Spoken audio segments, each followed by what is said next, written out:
નમસ્કાર મિત્રો, સ્વાગત છે તમારું કમ્પ્યુટર ગુરુ ગુજરાતીની અંદર.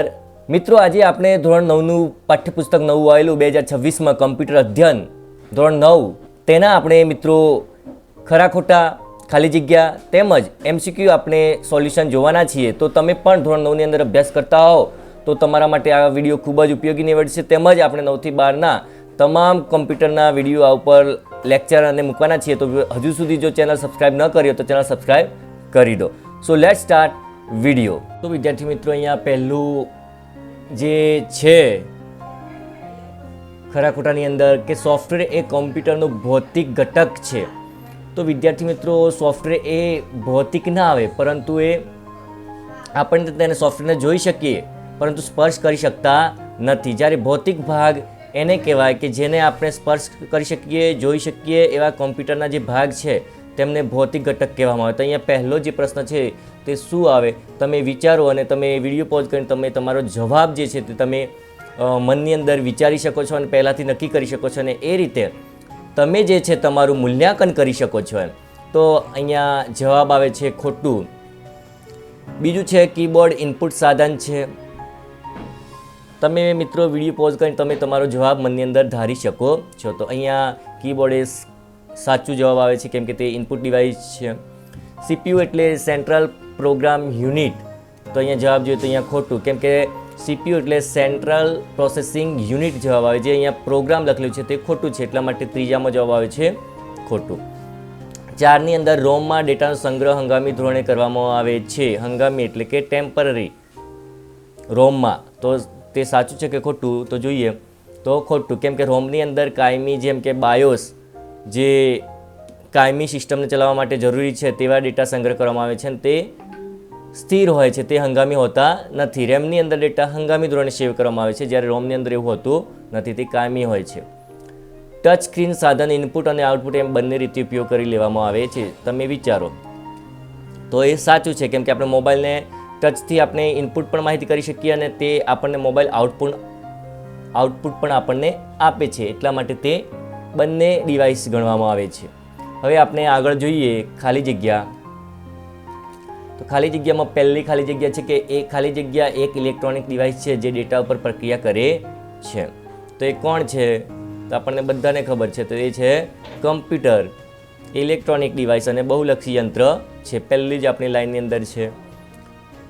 બીજો પ્રશ્ન ખાલી જગ્યા છે નો ઉપયોગ કરી, ખાલી જગ્યાનો ઉપયોગ કરી વિગતોનો કાયમી ધોરણે સંગ્રહ કરી શકે છે. તો એ છે કાયમી ધોરણે સેકન્ડરી સ્ટોરેજ. જેટલા પણ સેકન્ડરી સ્ટોરેજ છે તેમાં આપણે ખબર છે કે કાયમી ધોરણે ડેટા સંગ્રહ થાય છે અને જે પ્રાઇમરી મેમરી હોય તેની અંદર રોમ સિવાય ડેટા ટેમ્પરરી એટલે કે હંગામી ધોરણે ડેટા સેવ થાય છે. ત્રીજો પ્રશ્ન છે કે કમ્પ્યુટર મગજની ઉપમા આપવામાં આવી છે. તો CPU સેન્ટ્રલ પ્રોસેસિંગ યુનિટને કમ્પ્યુટરના મગજની ઉપમા આપવામાં આવી છે. લિનક્સ. ચોથો પ્રશ્ન ખાલી જગ્યા લિનક્સ પ્રકારનું સોફ્ટવેર છે, વિચારો. તો લિનક્સ એ ઓપન સોર્સ એટલે કે આપણને મફત બધા માટે અવેલેબલ છે, તેને આપણે શેર કરી શકીએ, તેને આપણે કોપી કરી શકીએ, એટલા માટે તેને ઓપન સોર્સ કહેવામાં આવે છે.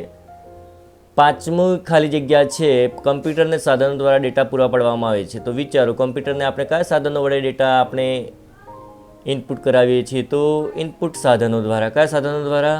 ઇનપુટ સાધનો દ્વારા. ચલો આપણે નેક્સ્ટ આપણે જોઈએ MCQ. તો અહીંયા પહેલું જે MCQ છે તે કઈ લાક્ષણિકતા 5મી પેઢીની કમ્પ્યુટરમાં આવે છે? તો 5મી પેઢીની હાલની 5મી પેઢીની અંદર કૃત્રિમ બુદ્ધિ એટલે કે આર્ટિફિશિયલ ઇન્ટેલિજન્સ જવાબ આવે છે. બીજા વિકલ્પની અંદર એરિથમેટિક લોજિક એકમનું કાર્ય કરે છે એટલે કે એરિથમેટિક લોજિક જે છે કમ્પ્યુટરનો ભાગ ALU એ શું કામ કરે છે? તો તર્ક અને ગણતરીનું. ત્રીજી જે વિકલ્પ છે કર્સરને પછીના ટેબ સ્ટોપ ઉપર લઈ ખસેડવા કઈ કીનો ઉપયોગ થાય છે? એન્ટર, કંટ્રોલ, શિફ્ટ કે ટેબ? તો પછી અહીંયા જવાબ આવે છે ટેબ કી. ભારતનું સૌપ્રથમ સ્વદેશી કમ્પ્યુટર કયું હતું? તો અહીંયા પરમ નથી આવતું, પરંતુ વિદ્યાર્થી મિત્રો TIFRAC આવે છે, જેનું ટાટા ઇન્સ્ટિટ્યૂટ જેવું નામ છે, ફૂલ ફોર્મ ચોપડીની અંદર જોઈ લેજો. તો એ આવે છે C જવાબ આવે છે. આમાં ખાસ ધ્યાન રાખજો, પરમ એ ખોટું ટીક થયેલું છે, નીચે આપણે C જવાબ આવે છે. પાંચમા વિકલ્પની અંદર સિસ્ટમ સોફ્ટવેરનું પ્રાથમિક કાર્ય શું? રમતો રમવી, ડોક્યુમેન્ટ બનાવવા, ચિત્રો દોરવા. તો જવાબ આવે છે હાર્ડવેરનું વ્યવસ્થાપન કરવું. વીજ પ્રવાહ બંધ થતાં કઈ મેમરીનો ડેટા નાશ પામે છે? તો રોમ, એસએસડી, એચએસડી કે પછી રેમ. તો અહીંયા જવાબ આવે છે રેમ.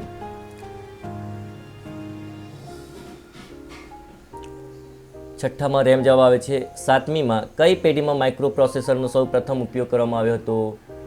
પ્રથમ, બીજી કે ત્રીજી કે ચોથી? તો જવાબ આવે છે ચોથી. આઠમી વિકલ્પ માલિકી હક ધરાવતા સોફ્ટવેરનું ઉદાહરણ કયું છે? લિનક્સ, લિબ્રે ઓફિસ, ઓપન ઓફિસ કે માઇક્રોસોફ્ટ? તો અહીંયા જવાબ આવે છે માઇક્રોસોફ્ટ વિન્ડોઝ.